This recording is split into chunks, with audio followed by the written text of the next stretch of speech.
Exactly.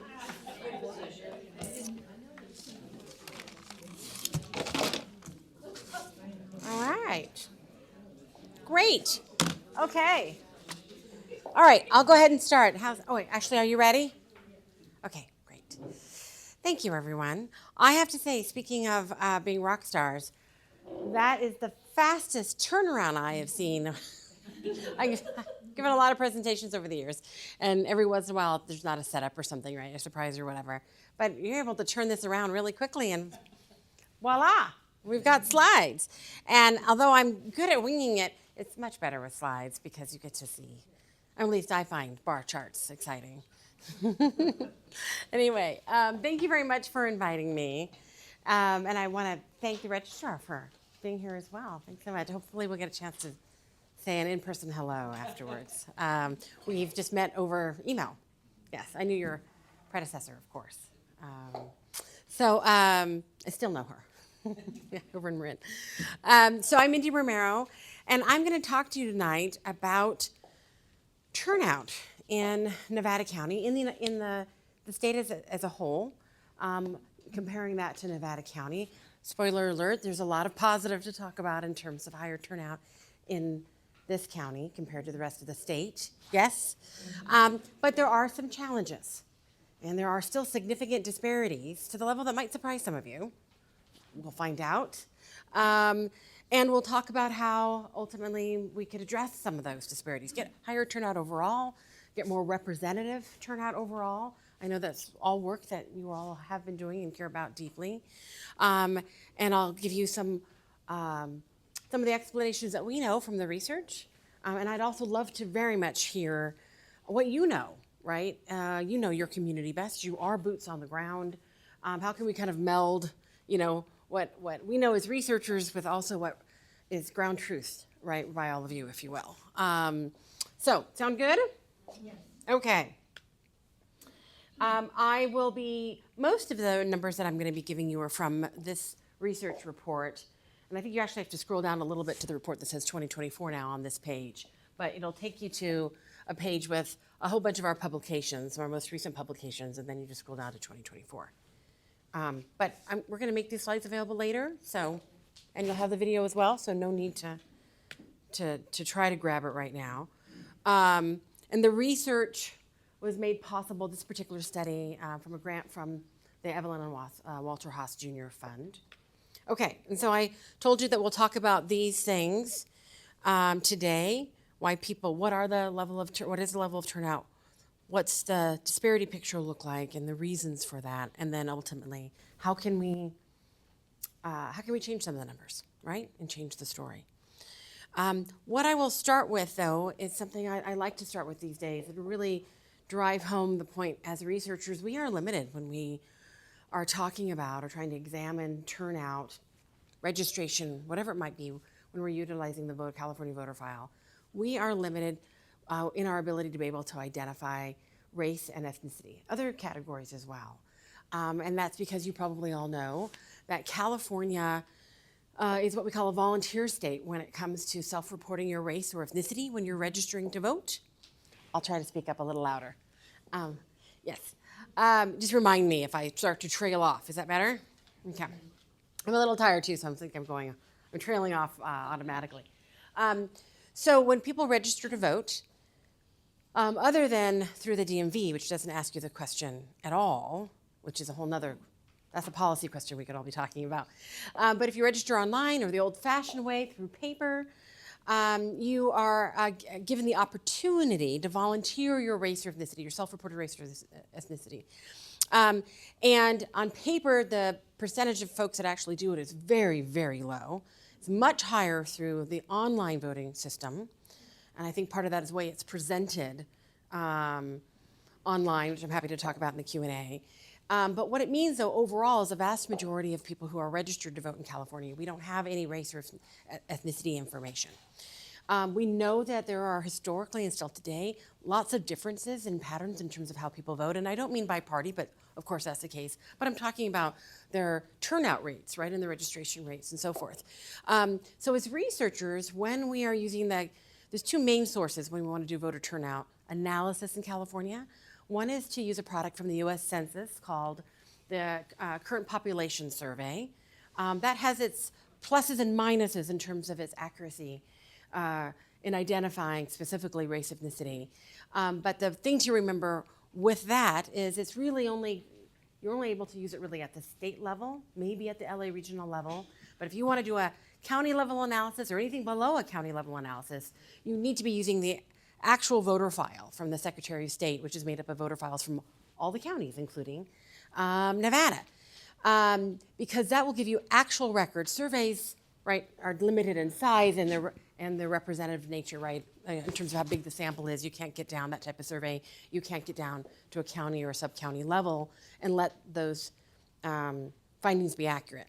So you use the actual voter file, which gives you every single registered voter in the state, right? There's no survey there. But as noted, we don't have a lot of information on race ethnicity. We do have birth date. We don't have age, but we have birth date, but we can determine birth date. We have some gender information that has a good deal of reliability, but is not perfect. But race ethnicity, we overwhelmingly so, we don't have that information. So what do we do as researchers? I won't get into all the details here, but essentially we use a combination of surname matching and something we call geocoding, where we're using census information to tell us the demographic makeup of a precinct or a census block, usually is the case, or block group that we're looking at. And we can predict the probability that an individual who hasn't given their self-reported race or ethnicity, we can predict the probability of their race or ethnicity with those data. Does that make sense?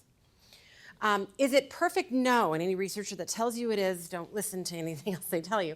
But we have lots of ways of being able to test that, to be at a level for research at least that we're comfortable with.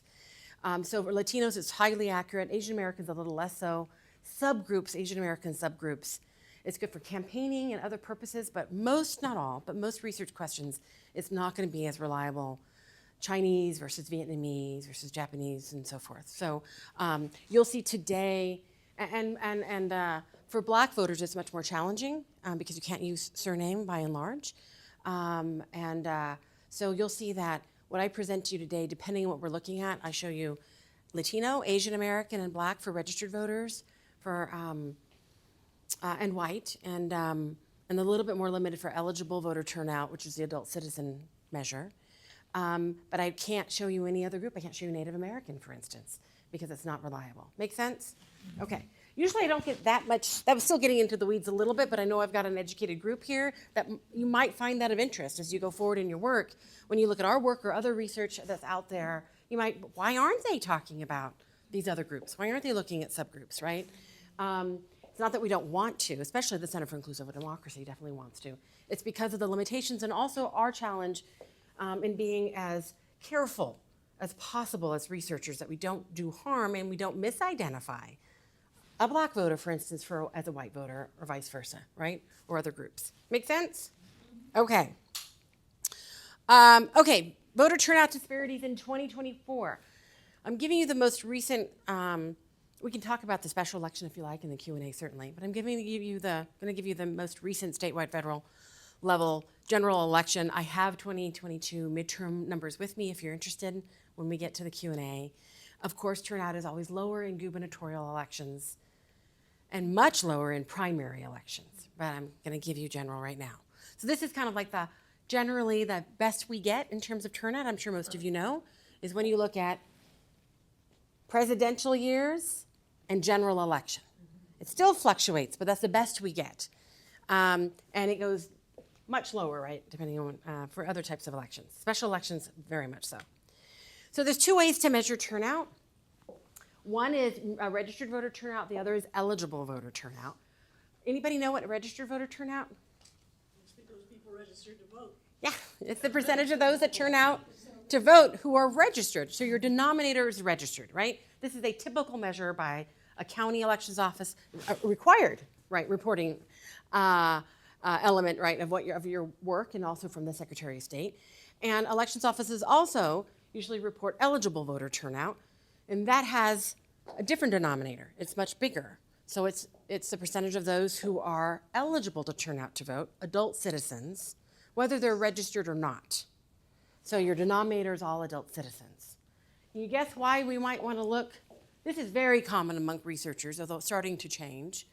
A lot of reporters will talk about registered voter turnout because it's usually the first set of numbers, the most, right? You grab them and you go. Why would we also want to talk about eligible voter turnout of those adult citizens, whether registered or not? Anybody? You want to figure out maybe what reasons are that they're not registering and voting? That could be. Anybody else? What the level of engagement is by the people who should be paying attention. Yeah. So that's the primary. So when you're talking about voice, power, impact, we always say wherever possible, and it's not always possible, but wherever possible, try to look at eligible voter turnout. Because there are differences, disparities when it comes to registration rates. Right, in the last decade or so here in California, we've seen an increase in registration rates. We're not at a record, but at a very high number. I'm not sure where Nevada is, but I'm sure a high number, right, comparatively speaking. But we're not at 100%. But if you look at it and break it out by age, young people are 20 percentage points lower, 18 to 24-year-olds. Latinos are lower, Asian Americans are lower, and yes, typically black voters are also lower in terms of registration rates, although the gap is much less. So because there's disparity, and that level of gap, of disparity, if you will, varies across counties, but it's always present. And so when you want to know the impact a group is having, the capacity, also the potential for opportunity to grow their registration and turnout ultimately, you want to look at turnout because you could have two areas that you're looking at that have the same registered voter turnout rate, but they have very different registration rates, right? So the same rate, but different size, that equals different size buckets of actual voters, right, that have a say right in that election. Yes? Is there a gender disparity as well that you Yes. investigated? Yes. Positive towards women. And I actually have not looked at Nevada. I'm 97% sure. But I haven't looked at Nevada in a long time, but when it comes to gender. But across the country for a very long time now, women have voted. Some of you didn't know this, so it's good news. Women have voted typically 3, 4, sometimes a little more percentage points higher in their voter turnout rates than men have. It does differ when you break it out by race, ethnicity. And it does very much differ when you break it out by race, ethnicity, and age. So young women of color versus young men of color. Can you guess? Higher for young women of color versus young men of color. Yeah. Yeah, we actually have a report if you're interested. It's on our website. It's a brief that looks at I'm trying to remember, it's exactly what it's called. Something to the effect of the power of the women of color vote. And it gives you breakdowns for every group, again, also by age, in both registration and turnout, and you might find it quite fascinating. In some of our reports, in the appendix, actually in all of our reports, you'll see any data that you see in a report, you'll see Nevada broken out by county in our appendices. And some of our reports, when we give gender data, you can go to the appendix, look up Nevada County, and you can see the differences by gender if you're interested. So if you can't find it, just ping me and I'll tell you where it is. But our appendices are quite large for our reports. Most people probably never look at them, but they are rich with county level data. And we also offer a more deeper dive. Today, I know I had about 20, probably going to go over a little bit, sorry, 25 minutes. So I'm kind of staying at this level. But if you ever want more detailed data for Nevada County, there you are. We're happy to do a deeper dive and even look at data within the county itself by city. We can't use eligible voter turnout. We have to look at registered voter turnout because of that. But we can do that. Okay, so let's talk about 2024. So what was voter turnout? I'm just going to ask you registered voter turnout. What do you think it was in 2024's general election for California? Yeah, I'll ask you in a second for Nevada. 67% for registered voter turnout. Anybody else? 35%. Oh, that's very pessimistic. For a League of Women Voters. Okay, I'll just give it to you for time. State of California, right? 2024 general election. Just follow along with me because now I'm going to start doing the comparison game. Registered voter turnout, of course, is always higher, smaller denominator. Remember, this is of adult citizens, 62%. 2020 was the highest we'd seen in decades in California for eligible voter turnout. But we did see declines from 2020 to 2024, which I'll show you in a moment for the state. And nationally, we saw a record in 2020 for registered voter, for eligible voter turnout, but again, also declines in many places, not just California.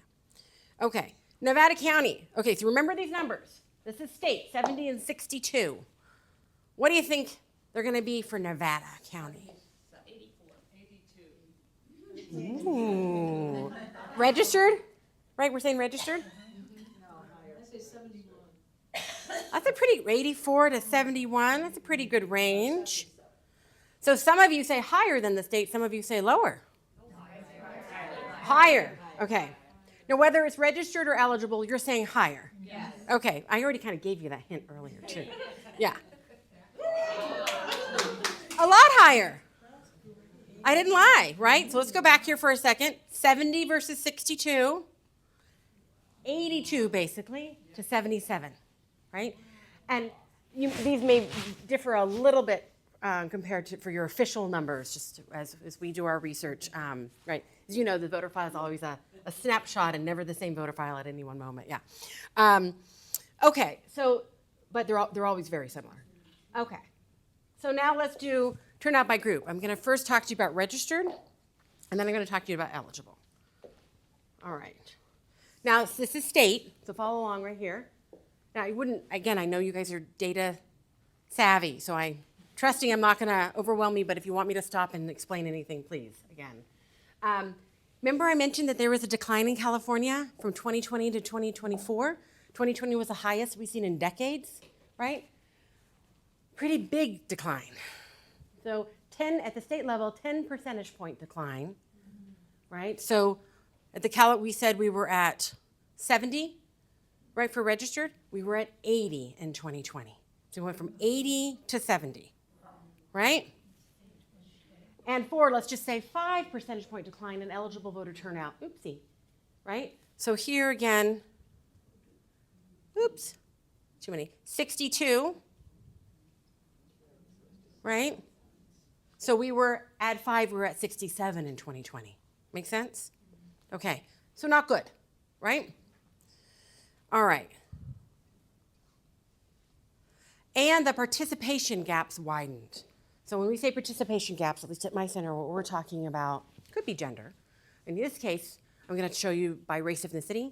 I could give you lots of different types of groups that we could look at, but tonight it would take too long, right? So I'm just going to focus on race ethnicity. But know that in all of our reports, we also have detailed data by young people. I know you do a lot of research around young people. And some of the disparities are greatest by age, 18 to 24 versus 65 plus, depending on the election, 20, 30, 40 percentage points difference for eligible turnout, right? Okay, so participation gaps widen. So before I give you some of those numbers, let me just explain it. So I said that whatever turnout we're looking at in an election, there's differences by race, ethnicity, right? And if you see a change over from one election to another, where overall turnout went up or turnout went down, you'll want to know, in this case, down, right, between 2020 and 2024. You want to know, well, did it happen to everybody at the same rate? Still not a great story, but more concerning, right, potentially if some groups dropped even more than others, right? What's going on there, right? Like if it was young people, for instance, or whatever. So remember, 5 percentage points for everybody for eligible voter turnout, 10 for registered. Let's look at registered. So there's that 10 percentage point right there for all. For whites, 5.6 percentage point decline. For Latino, 12.7%. For Black, 8.2, and Asian American also. That's not a mistake, it just happened to be both at 12.8. So voters of color had a larger decline. Whites had less of a decline, and it averaged out to 10 percentage points, right? Make sense? So everybody went down, but the gap across groups, right, became actually wider because voters of color had a larger decline. Make sense? Okay, so for those groups that, and individuals as well, that care about a representative electorate and seeing groups voting at the same rates, that's how you get a representative electorate, we lost ground in 2024. Okay. Before I do that, I'm going to tell you Nevada. Bear with me for a second.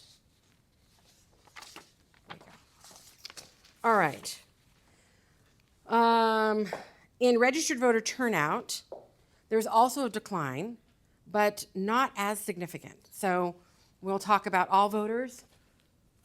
This is registered voter turnout. Instead of 10 for Nevada, it was about 4.9. Okay. For white,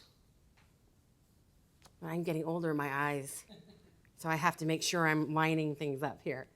3.7% decline for whites. Again, 5.6 for the state, right? What do we have next? Latino. 6.4% decrease.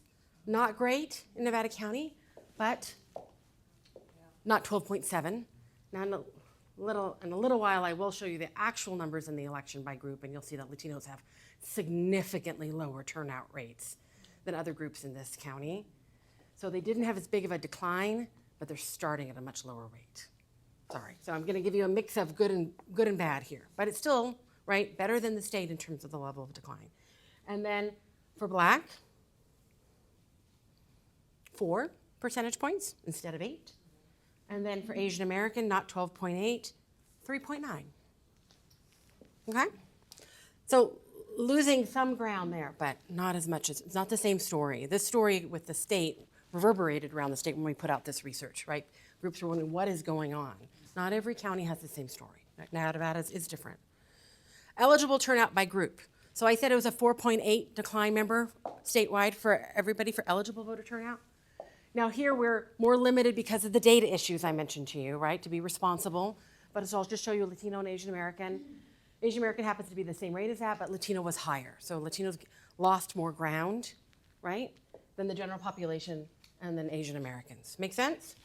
You want to know what it is for Nevada? Okay.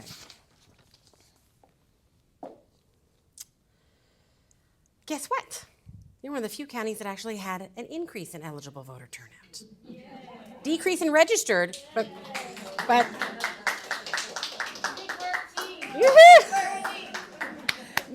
decrease in registered. This is part of the reason why I walked you through the difference. You're like, why is she talking to us about the difference in these two measures? You can see how it matters here, right? So we've also seen with automatic voter registration an increase in the number of people registered, right, which can kind of throw us off, right, in terms of really kind of understanding the gains or losses. It's another reason whenever possible to use eligible voter turnout.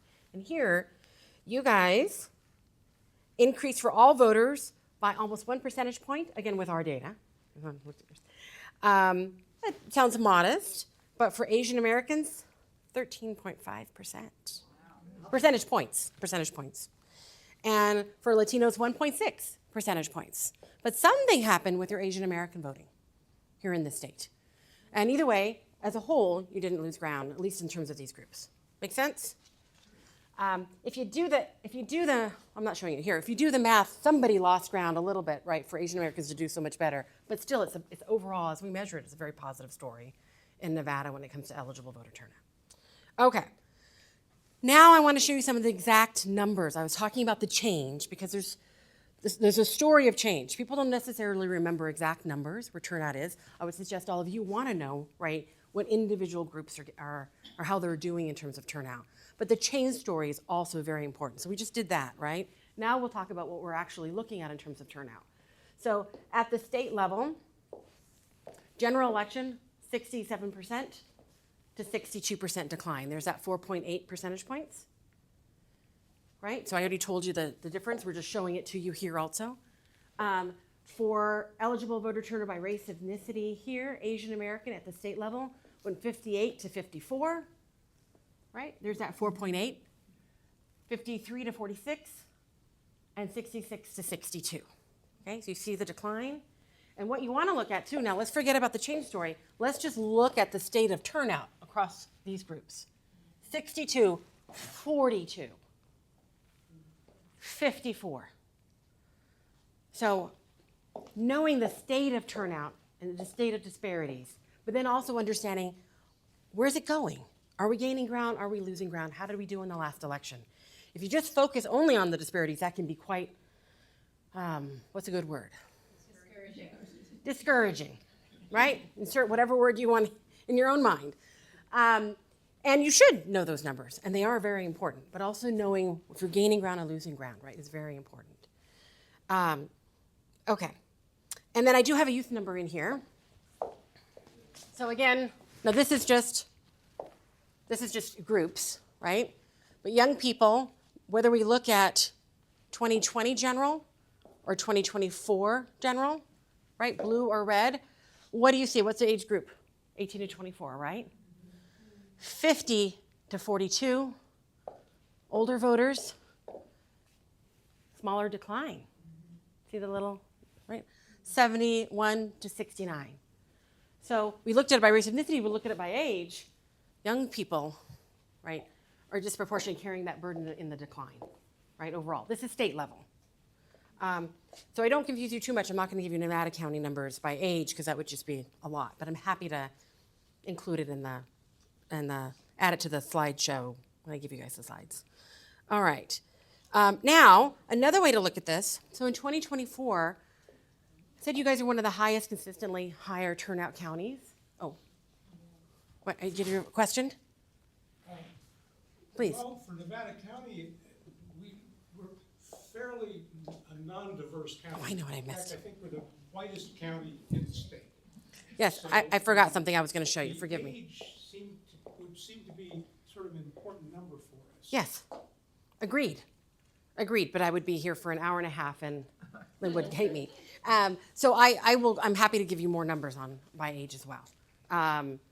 Okay, so one thing I was going to show you, sorry, the specific numbers by race, ethnicity for Nevada County, because I just gave you remember the change, but I didn't give you the specific numbers, and I hinted at them. So bear with me here. For 2024, there we go. Also, don't we have per capita the largest number of senior citizens of any county? Yeah, good point. Yeah. There's lots of ways that we could slice this too. Yeah. All right. So for the 2024 general election, again, these are state numbers here, right? We just focus on 2024. So state number for everybody, we're just looking at eligible, 62, right, for the state, for everybody. Latinos, 46, Asian American, 54. For Nevada, the same 2024 election, 77 for everybody. I gave you that number earlier. For Latinos, 38. 40 percentage points lower. Asian American, 67. 10 percentage points lower. Now, we talked about an increase that we saw in 2024. Something happened in eligible voter turnout for Asian Americans in this county, right? Pretty significant increase, but still ending up 10 percentage points lower in that election versus the general population. Make sense? So what stands out of those numbers for just those two groups is Latinos have really much lower turnout in this county. And regardless of what the proportion of the population is as a group, that group is very underrepresented because, again, we're talking about adult citizens here, right? Those that are eligible to vote. All right. And I already gave you this, so forgive me. There we go.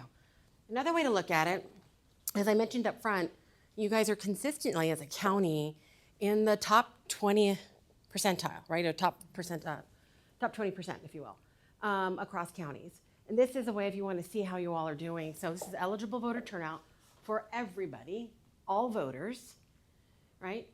You're going to find yourself in that green shade, the 70 to 84. I already gave you the specific numbers. Here we're just doing a comparison. You can see that turnout is much lower in Southern California, some parts of the northern coast, and you, right there, along with Ventura and the San Francisco area, are the high-performing counties in terms of turnout. Okay? How is that related to accessibility of voting? So for example, in Nevada County, it is so easy to vote. Yes. And I was reading, I actually about Texas and about how some people have to drive for 5 or 6 hours to get to a place to vote. So how does that relate to this information?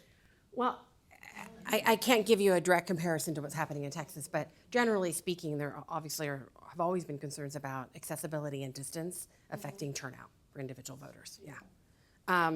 So here is the same scale as the one I just showed you. So the colors mean the same thing. But over here, this is all voters, and you saw a lot of the light green, right?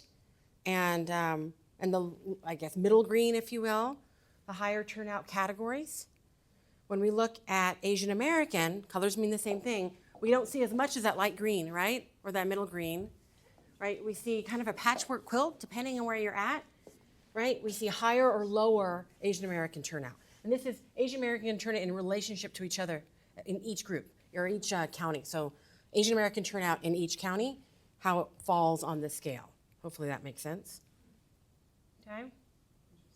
And then for Latino, again, the same colors mean the same thing. First thing you'll notice, you see much of this?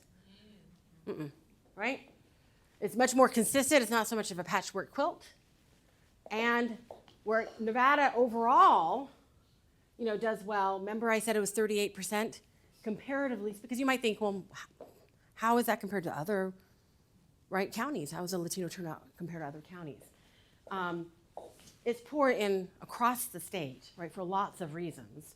But also, you're not in the top, you're kind of in the mix, but at the lower end, right, in terms of Latino turnout. Yeah, please. One of the problems with comparing like the 2020 to the 2024 is who's running for election. Oh, sure. Who can affect who wants to vote and whether they want to vote and whether they feel that their vote counts. Yeah. So you almost have to go other elections as well, go back other years and everything. And we do that in our other course, yeah.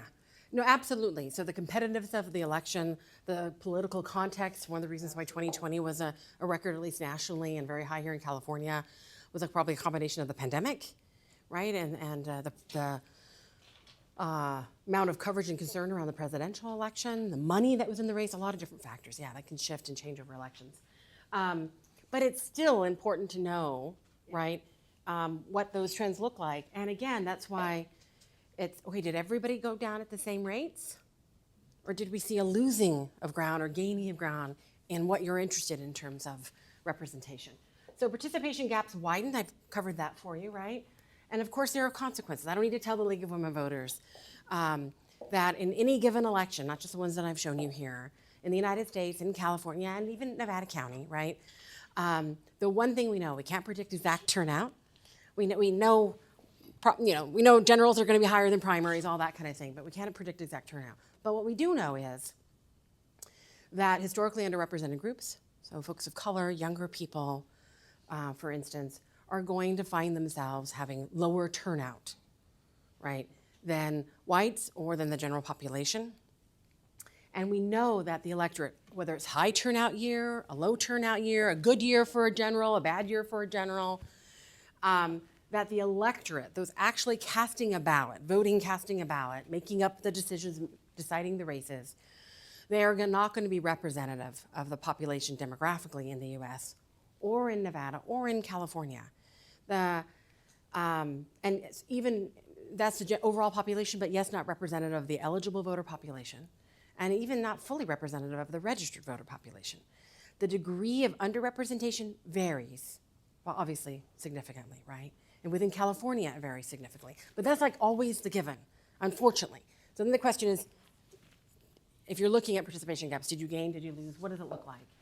And so because we have a non-representative electorate, or an underrepresented electorate, or electorate that doesn't fully, so it's going to be more likely to be white, older, higher income, and so forth, even with the changes recently that we've seen in some voting patterns, since 2016. That means that has consequences for who gets elected, it has consequences for policy, and so forth. And that doesn't have to be red or blue. That's just policy consequences, period, right? If you think about young people, right, being very underrepresented because of lower turnout rates, not having a say, right, in who gets elected and in the policies that affect everybody's lives, but also their lives. So why so low? What can be done? I'll just quickly, because of time, go through this. So there are disparities in registration. Just always want to point that out first. Once we see people are registered, we see the disparities across registered voter turnout. They're less. So if you're looking at if I'd gotten into depth there, you would have seen that the actual numbers for registered voter turnout for Black, Asian American, Latino, the gaps across the groups are not as bad. They're usually much more even. They're still there, but they're much more even. But again, we have significant registration rates, and that's why we see significant eligible turnout rates. So the disparities in registration matter, and they impact disparities in outreach and mobilization. So we have what we call an inequitable outreach landscape in the US and in California. So it means that depending on where you fall demographically on the likely voter model, campaigns generally still use likely voter models, right? You're going to be much less likely or much more likely to get all those campaign materials, those phone calls, texts, knocks at your door, that still happens, right? All those things that get sent to you that you probably don't all want to see, right? Your mailbox fills up, right? Yeah. There's been lots of survey research that shows us that groups, even registered to vote, if they don't fall into that likely voter model, so like Latinos even registered to vote, are going to be much less likely to have heard from a candidate or a campaign. Now, I'm not talking about election officials, I'm talking about advocacy groups, or that they just want to get out a community vote, or campaigns, right, that obviously are targeted, right, for one purpose or another. Election officials do their darndest, I'm sure. Right here in Nevada County, you've had a really great set of election officials, but they are fighting an uphill battle. Their job is not necessarily to get you out to vote, although this office I know cares about that very much. But their main job is to what? Administer an election fairly and by the law, right? With limited resources, right? Your mandates are still not paid by the state, right?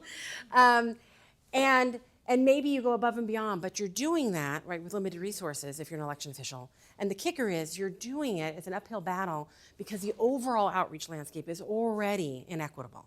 So in our nation, the way our political system is designed, I know you all know this, but campaigns and candidates do the overwhelming majority of the outreach, contact, we want you to vote, right?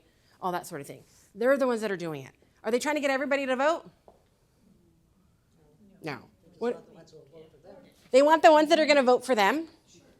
And if it's a non-competitive election, which overwhelmingly in the United States, we have non-competitive elections, certainly at the congressional level, right, but period. If it's non-competitive, they're probably not doing much outreach at all, right? Maybe getting the die-hard voters just to kind of keep them, right, or maybe also turn them into donors or whatever it might be. So you have a lot of races and communities that don't get a lot of outreach. And the outreach that does happen, it's really targeted. And campaigns are usually trying to invest their money, get the biggest bang for their buck. And so they'll go for the diehard voters. If it's competitive, maybe the people they think they can turn, right, to come out to vote. But the whole swath of the electorate, even in competitive races, that don't get a lot of outreach. So in an equitable outreach landscape, that everybody else is trying to do something, right, the community groups, the League of Women Voters, the election offices are really working within an, sorry, I'm not speaking for you necessarily specifically, but are working in an uphill battle. Does that make sense? Okay, and so that's a big factor. And then, of course, historic and current disconnection from the political process, right, that creates these patterns that we see over and over again. Demographics in a state like California, many individuals find themselves in demographic categories that are multiple predictors for low turnout. If you're young and Latino, that's a twofer, right? Two categories that you're in that predict lower turnout. Doesn't mean you have to, but it predicts lower turnout. And then, of course, I just have to mention turnout's even lower in midterms and primaries. Okay, so I don't want to say questions. That's what we know from the research and what we understand generally. What do you all think here? What do you know and experience? Did any of the numbers I showed you today surprise you? Okay. What'd you say? Not so much? Okay. So you knew there was work still to be done. We'll say it that way, right? Work still to be done. And what do you experience on the ground in terms of some of the challenges to getting people out to vote, the challenges that the reasons why people feel like they the reason why people say they don't participate. You know, we do it in Nevada County, but we're in big districts, and to go to all the different districts is almost impossible for a candidate. Okay. And who you support, so like, in the past, we went to Yuba County or Butte County or one of those people, I've never had anybody knock on their doors, ever. That's right. And you can't win if we can't reach them. Rural versus urban is another one of those Yeah, predictors. Yeah, so it's kind of like, you know, our areas are too large to deal with, Okay. I think. Okay. It would be nicer if they were smaller for our candidates. Others? Oh, we got one back here. One of the things that the league has really struggled with is reaching Latino voters, because there is a Latino community here that is very underground. And we couldn't even get, we have some materials that we've translated into Spanish specifically for the Latino community, and we couldn't even find places that would accept them. You know, like the church, for instance, that Really? Okay. ministers primarily to the Latinos in Nevada, in Grass Yeah. Valley. They didn't want to have anything to do with it. So I felt that we came across their fear of poking their head up above and getting noticed for anything, and it just broke my heart. I don't know how to penetrate that. Okay. And your numbers reflect that, right? You have lower turnout for Latinos like everywhere, but you have a bigger gap, right, here in Nevada versus the state as a whole, right? Much bigger, yeah. We might have well, I don't really know if this is true, but like, I know that children of the people that moved here are, maybe the voting age people are still, maybe they don't even speak English, and they don't understand, they can't. Well, if they're There's young, nobody- they speak nobody English. interpreting it for them. What age? What age group? I don't know, like, well, maybe now they're, I don't really know what I'm Okay. saying. Okay, no worries, no worries. I say if they're young, they speak English. But yeah, but then I'm thinking young under 30, so, yeah.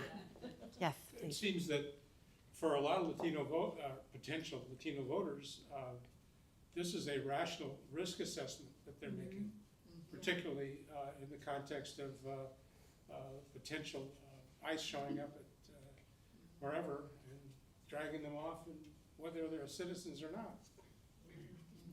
Although I will say that these patterns are, I don't know about the size of the gap. Again, that I would expect that to vary. But I think your Latino turnout in this county has been lower for a long time, as it is across the state. The elements of the risk assessment are kind of the same in some ways. Okay. I would say that what we hear from a lot of folks is maybe putting aside the specifics of why, just feeling disconnected, feeling like their vote doesn't matter. Well, that's That their decision to not, if you want to call it a decision, to not vote is quite rational. It isn't apathy. Like young people get that. Latinos get that as well, or other groups get that, but young people get that big time, right? It's not even, we don't even try to hide it, right? We know what's wrong with these kids, they're not participating, they don't care. They get blamed after an election. There's always stories every election that the youth are gonna make a difference. And the day after the election, I get a call from media that says, what happened, right? So a lot of this in 2020, a number of articles just blaming young people, right? Regardless, I think, where you were on just that they didn't show up, right? And it's not that they're apathetic. Young people care very much, right? They are more likely to be skeptical now, this generation, but they care very much about the world around them, and they are involved in lots of different ways. But it's a rational act for many young people. It can be a rational act for many Latinos, for others, whoever. An older white woman, right, in whatever county, but might make an assessment that if they don't see why their vote matters, right, and they see a lot of barriers to it, and they don't believe, they may be even concerned that they may be making a mistake that could be detrimental. So it's almost always not apathy. It's the flip side of that. It's actually caring and making a rational decision that their vote isn't an actionable step on what they care about. Does that make sense? Yeah, please. Well, that's sort of what I was gonna say. I've had people say to me, it doesn't matter, I'm choosing not to. Because one, I don't know that much about it, or the lesser of the evil, this Yeah. idea of voting for the Yeah. lesser, lessers of the evil, and that's a terrible way to vote. But Yeah. so they choose not to.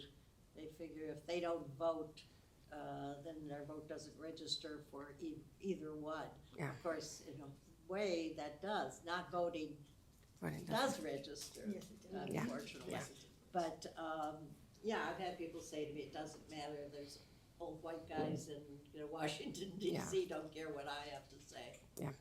So I just wanted to agree with you that I think fundamentally, for many voters, it is a rational decision. And even if they sound like they just don't care walking away or whatever, there's something that went into their, writing it off. Right, yeah. I Please. think Nevada's an interesting county. I don't know how this compares to other counties, but our demographics are changing. Yeah. Because people are coming up here from the Bay Area as they are working more remote. It's more possible to work remotely. It's not that far from San Francisco. It's not that far from Sacramento. It's a beautiful area. People want to live here. So the old ranchers and conservative people who founded this county, and then newer people coming in, our county has become more and more blue in the last few years, at least in the cities, in the concentrated areas. So I'm sure that is impacting the demographic distribution as well. Yeah, it is. And I'm giving you the numbers, of course, to show you, regardless of the size of the population pie, of that group, it's just their turnout.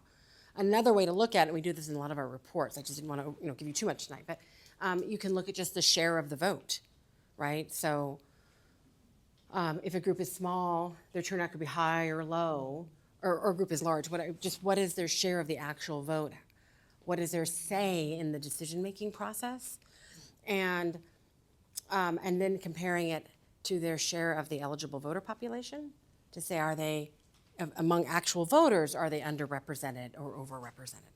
And if everybody voted at the same rates, believe it or not, if you do the math, it doesn't matter if it's 100%, 50%, 80%. If every group voted at the same rates, we actually would have a representative electorate because your share of the voting pie would be commensurate with your share of the eligible voter population. It's because we have disparities in turnout that then make the pie of actual voters in any given election, again, big or little, unrepresentative, right? Yeah. It just Sorry, seems welcome. From what I've been hearing here and what I hear out in the world, that one of the problems in outreach and mobilization is that, particularly among some younger people, they see social movements as the way that life will change for the better for them. They don't see the political process as being just how we as a people get the dishes washed and the garbage taken out. And the sense that it's the outcome of an election rather than the process of election for a lot of people to not engage. That they think, well, my candidate didn't win, so I'm not gonna bother voting again. They don't see that they're important to the process, and that's what this is really all about. Whether we have a horrible administration, a wonderful administration, it's always gonna change back and forth. That's part of democracy, right, is allowing for that change back and forth. The peaceful change of an administration, but they don't see that it's the process that matters and that they're vital to that process.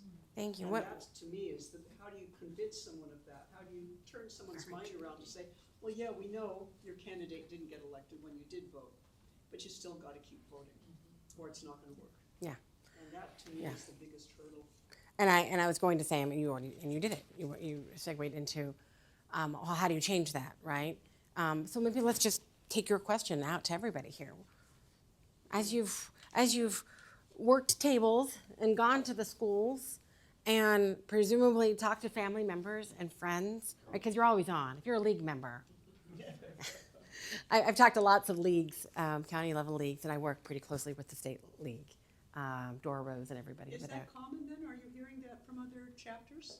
Which? That Yes. trying to convince people that, Yeah. yes, your vote does matter, Yeah. when they don't think Yeah, it does? that's it. Okay. That's the insert $64,000 question, that's the puzzle, that's everything, right?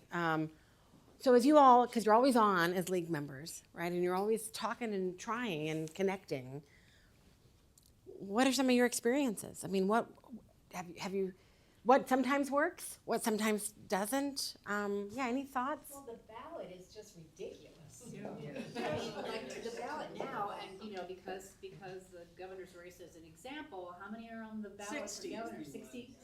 And because the printing deadlines happened when they did, there's 60 some odd candidates on And just that ballot. trying to How do you find. vote if you're not like we are and tuned in to the details and to the news? And most people can't or aren't because they're busy feeding their families and going to work and doing Yeah. life. How do you possibly get through these, the propositions? It's a book. And Yeah. I'll talk to some young people in my life and they'll just go, I have no idea what that ballot's about. Yeah. I have no idea. I'll go, here's a link, here's a, Yeah. here's a video, here's a this. It takes a lot of effort and a lot And of time. time to go through a ballot and vote with intention. And there are people who go and just check boxes, but most people are just, I'm out. Yeah. Yeah. The Yeah. ballot structure is so flawed. So. And I want to make sure I leave time too. If you wanted to say anything, please. I But actually have- okay. Yeah, And- absolutely. Sorry, you had your hand up, and I was trying to give you a minute to think in case, and I totally put you on the spot. And I forgot your name. I know your treasurer, Julie. Yes. What were you going to say? Sorry. I was gonna say, I think the only thing that helps in that case is like when organizations that you care about, like one time our, Circle put out, like, which is our South Yuba River Citizens League, put out, this was like years ago, but they put out like a recommended voting thing. And whenever that happens, it's easier for voters, cause they don't have to do all the research, they could trust. They the trust person their- they care yeah. about, But we yeah. don't And we endorse. can't do that, we don't endorse, for the league, we don't do that, but that's like the only thing that I've felt like helps actually get turnout. Okay. Thank you. And I think she did have her hand up too, and then I'll. One thing that really helped when I went to a senior class this year at one of the high schools was have them create posters to encourage people to vote. Ah. They were enthused, and it makes them think, okay, why, they're in the place Get that them that's it, trying to convince somebody. Yeah. And that I saw as a really good activity to do with young people, to have them come up with reasons why themselves. I like The other that. thing that they were very enthused at is doing the Pew Research, where you fall on the spectrum as far as conservative or progressive and all. They got very involved in that one too. Oh, Those are two interesting. things. But you gotta get the young people Yeah. active. Yeah, You just absolutely. can't sit there and blab at them, Yeah. they'll shut down some. And the by far the biggest predictor that a young person will be impacted to vote, convinced to vote, is if they are outreached to by a peer. Youth to youth contact and outreach is the best. And even better if it's similarly situated, you're from a similar background, community, because there's like assumed life, connection and that you understand each other, but just peer to peer even. I promised, go ahead, please. Well, first I'll just start off by saying Mindy is obviously amazing for so many reasons, but we use this data as election administrators at multiple points of our outreach in order to accomplish the goals. My focus right now is reaching out to registered voters, because eligible voters, yes, they still can register and vote, but that's a whole different population and viewpoint in my eyes. It's after the election, and we go back to this research and say, what is the eligible, what is a high percentage, what are we missing? My background actually stems with outreach and education in voter participation at the Secretary of State's office, Sacramento County Elections Office, Yuba County Elections Office, and my approach has always been collaboration. And if there's anything that I have learned, and I'll also just say that as a person of color and a minority myself and a proud registered of voters, also the youngest registered voters in the county, and in the state, in the state. And in the county. And in the county. Yes. The perspectives I bring are unique because I know how to target the audience. I'm not here for one group, I'm here for all eligible, right? And that is my goal. And so today, actually, the whole morning I spent in Truckee speaking to high school students, juniors specifically, Yay. because I understand the mindset. And I told them one of my goals in this county is to bring voting to them. What do I mean by that? In Yolo County, we did this pilot program where we went to all the high schools and we created their ASB or student elections using the actual voting system to give them and bring to them an actual election day, so that if they ever want to vote in person like their parents did, because they clearly have a different landscape, that they can be able to go in and not be fearful of the process, understand what a true ballot looks like, understand what the voting system looks like, and go to a voting booth and vote a ballot that was created using the voting system. And something that you just mentioned, peer-to-peer. There's nothing better than removing quote-unquote government than to getting a Latino speaking to a Latino, a Catholic speaking to a Catholic, youth speaking to youth. And so, again, all of that mindset, and thankfully, A mom speaking to mom. Yeah, thankfully, all that experience I'm bringing now to Nevada County. And trust me, I have a lot of ideas to make that collaborative. And truthfully, I've been saying this every time I get on media. I'm so thankful with what I inherited, because we are either top 10 or top 5 of voter participation, and then as you've seen, as eligible to register. So another idea, and I haven't said this publicly, but I know how huge the art population is in Nevada County. So guess what? Instead of an iVoter sticker, help us design wrappings for our ballot drop boxes, because we're continuing to expand. It's thinking outside the box and coming to our county with what we have. And then for the youth, it's actually bringing back the iVoted youth sticker. So Could you I have, repeat that, please? absolutely. So we have ballot drop boxes, and we're putting new designs on it because of legal language changes. So then my team said, instead of an adult iVoted sticker contest, why not ask everyone to design the art for ballot drop boxes? So it's not just, let me go vote at the secure ballot box. It's let me go vote at the secure ballot box that was designed by one of my peers and one of my community members. So That's pretty cool. yes, again, it's an honor to serve Nevada County, and it's been amazing. I've been here for 8 months, and I have 8 months already. Wow. I have ran and not walked. What about civics education? And I just want to check time, because I've completed my presentation. I'm happy to keep talking, but are you okay? I don't want to run you over. Yeah, Time. we have till 7 technically, so. Okay. Well, what do you all think? You think civics education is important? Yes. Yes? It sucks and critical thinking. Yeah. I think also, the idea that being a citizen is a responsibility. I mean, a lot of talk is about being a privilege, and people say, "Oh, privilege, I can take it or leave it." But when you know it's a responsibility, it's sort of like having a kid. It's just not optional. You have to vote in some You have to countries. participate. So here are my thoughts. So I've been talking about the importance of civics education since forever, right? It's become so much more difficult now. So I don't know, you're in the schools, if you're hearing from teachers, what I'm hearing at least, from folks as we work across the country, that more and more teachers in schools are feeling hesitant, nervous, constrained around what they teach with civics. That it's become politicized especially with the pandemic. We saw a lot of parents that are just kind of, what's going on in the class right on?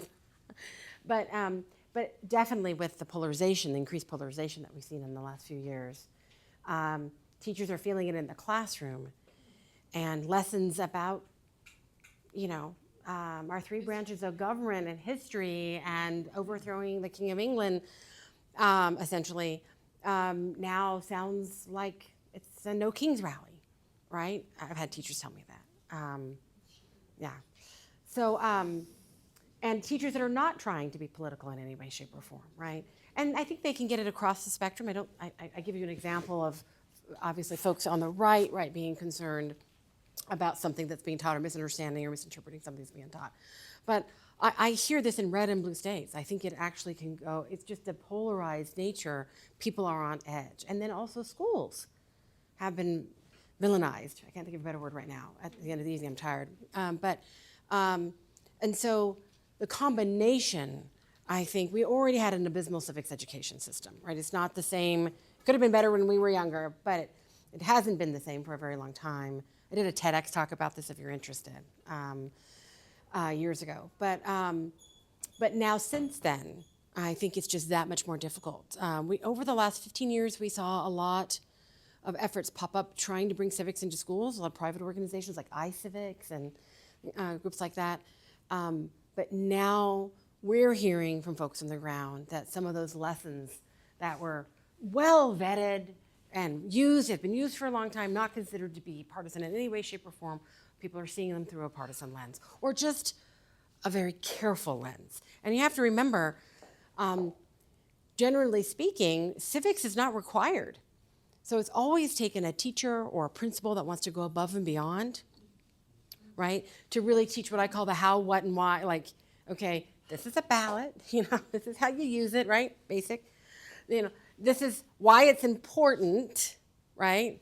And then let's actually connect it to your life, right? And kids get maybe hey, there's an election, you might want to register, but to get really the conversations that really get young people involved, it really it's not across the board, right? It's really hit and miss. A lot of wonderful teachers, a lot of wonderful principals still doing great work, but it's always been a challenge when they have lots of mandates, right? And things that they're tested on and required on, and they're juggling, right, so much, the thing that is not necessarily required. And now today, the thing that might actually cause them, right, harm or trouble, or be extra complicated and take longer to teach, can be the thing that goes by the wayside. I'm not saying that's the case in Nevada County. That's just what I'm hearing in many places. Yes, I saw your hand up. Yeah, I mean, that just brings up an idea that we've had, and we have no capacity to do it. But we have held a fundraiser called the Constitutional Challenge in the past, which has been for adults. And I have felt that, they have science fairs, science challenges and things for certain grades. And the county kind of gets behind it. It's sort of a cultural thing in the county. Here comes the science fair, and what are all these kids doing? And I have thought that we should have a constitutional challenge where kids are encouraged to get into teams in their probably their 8th grade, because that's where they. Oh, and it needs to be much younger. It should be K through 12 civic learning. It shouldn't just be high schools. Yeah. But are you saying like a challenge around the Constitution, like to take to test on it, or something different? So it would be sort of a fun, big, like science fair event, except it would be a constitutional event. The purpose really is about. We've talked also about how can we celebrate the vote once it's happened. It's about building a culture within your community that recognizes voting is important. And Yes. Voting is celebrated. And Yes. Voting is something that we educate our kids about. It's building the energy around it, and that constitutional challenge would be one of those things. You've nailed it, right? So it's very difficult to do in a larger context that may be working against that, right? But so this is the political sociologist in me. We don't have a culture of voting in the United States. It's still socially acceptable not to vote. Definitely in primaries and special elections. Young people, it's socially completely acceptable, and sometimes they're even discouraged, even by their own parents, right? I think we said you saw my slides with USC. Actually, as of July 1, my center is moving. We're going independent of academia. We'll still be an academic center, but we're not going to be at USC anymore. We started off 8 years at Davis, 8 years now at USC, and now we're going independent. Side note. But I'm still going to work with students, but being on a campus with students, right? I can't tell you how many times students have who do want to vote, right? Don't because they're scared, they don't know how to do it, the rules, right? Oh no, it's too late for me to mail it. What do? I don't know where I go. I've got a final, whatever it is. And I'm even trying to remember where I'm going with this, but the civic duty aspect of it, like, it doesn't work for young people. It often doesn't work for the general population as a whole. And when young people do, they often are discouraged, and they certainly aren't expected. How many times have you heard people say, well, I don't know if I want a young kid to vote because they're gonna, wait till they get older, pay taxes and understand how the world works, right? Things like that. And so to really change where we're going, we really need to create that culture. But what has to go hand in hand with it, though, honestly, is people have to feel like their democracy is worthy of their participation. You can try to create a culture, but if you still are fighting that, like, I don't know how my vote matters, right? I don't believe the politicians, what they say, right? I was promised economic relief and I'm not getting that, whatever it is. You can say it, but people need to feel like their democracy is really worthy of participating in it and that they really are going to see something out of it, right? Even if it isn't everything they want something. We need to get to that, and other nations around the world that have much higher participation, there's lots of reasons for it, but one common thread is they usually have a culture of voting, right? They have a culture of voting. So we have to get there, but it won't just magically happen overnight. We have to make changes to our system to make people actually feel like their democracy is responsive. Oh, let me get this question. Yeah, no worry. Well, I was just gonna say, the point was made that the ballot's too complicated, I don't know enough information, Yeah. so I'm not gonna vote. I've encouraged people who have said that to me, vote on what you know then. You don't, if, you know. You can if skip if her. you Yeah. have no information about that, okay, leave that one blank. You Yeah. can still vote on the things you know about, because just on this ballot itself, there weren't propositions or anything, but there were a couple of offices that, you know, I thought, God, I don't know a lot about these. So what I did leave open, just because I had no feeling. I know it feels bad, right, to say that to people, but sometimes that can make the difference. And I was going to say about young people particularly, if you haven't seen it already, they often will assume that the ballot is like a Scantron test, right? That if you leave something blank, it invalidates it. Right. This happened with I'm going to end on just a funny story for a second. Oh, oops, we're recording. Well, my son won't see this. My son is getting old now. He's a grown man and then some. But when, I think it was only his second election, so he had voted already. It's coming up to election day, and of course you can drop off your ballot early and things. But I was checking in on him, have you voted yet? You got a question? Happy to help, whatever, right? Oh, I'm still doing research. Day before election, I'm still doing research. Making me a little nervous, but I was going to vote on election day anyway. He said he was going to go vote in person anyway, so okay. Election day, still doing research.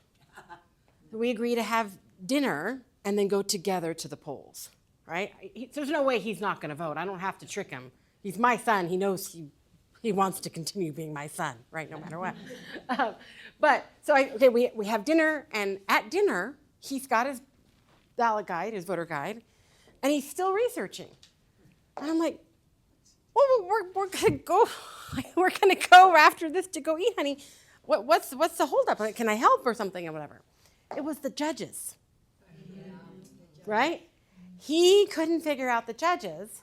He was doing his darndest to get as much information to make an informed choice because he's listened to his mother, and it almost messed him up because. Yeah, and turned out I didn't know this. This is the second time he voted, right? Talking to them years about, I had no idea. When we got into it, he said, well, I can't go vote, Mom, because I have to know this one, and I'm not going to make a bad vote, and I can't vote if I have to fill out he thought you had to fill out all the, every race. So he literally was facing, right, deadline, because he wanted to be, so a lot of young people don't want to make a mistake. They are actually very conscientious. They get that bad rap. They don't vote sometimes because they don't have all the information. Or they also think they are supposed to fill out. And I never even dreamed that would be a barrier for my son, right? Don't worry, we figured it out and we got there right before closing. So anyway, hopefully that's a fun story. Thank you so much. Thank you.